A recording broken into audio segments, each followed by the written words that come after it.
Земјоделците се помалку применуваат иновативни мерки во своето производство за да бидат поконкурентни.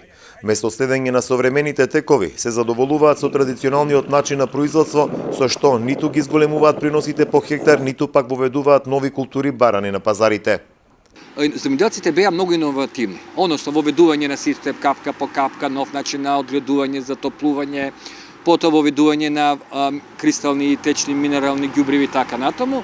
Но во последните години може да се примети дека ова иновација малку полека како еленот на земјоделците да спласна. Поради слабите откупни цени на производите, иновацијата кај земјоделците може да се каже и не се ни приметува овие последните неколку години.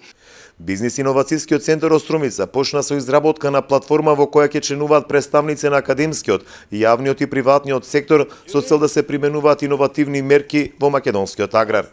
Ние сме се уште пионери во развојот на иновациите и предприемништвото во тој сектор.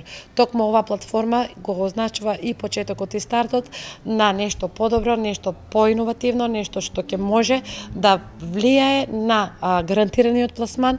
Тука се и стратешки партнери кои што треба да застанат зад компаниите, на некој начин да им се отворат пазарите на компаниите и да се помогне во размената на идеи, практики и иновации кои што може да бидат применети и овде во Македонија. Агрономите тврдат дека треба и поголема посветеност на државните институции со цел едукација и поддршка на земјоделците за примена на нови технологии пред се преку ИПАРД програмите. Преку такви агенции треба да се внесат информации, треба да се внесат иновации и на тој начин земјоделците ќе се стимулираат да се внесат иновации, со тој државата ќе печели, затоа што поголемо производство, поквалитетно производство, поголем извоз и повеќе девизи и нормално даноци. Воведувањето иновации во земјоделството е неопходно поради фактот што 30% од вкупниот извоз се земјоделски производи, а 12% е придонесот нова гранка во бруто домашниот производ.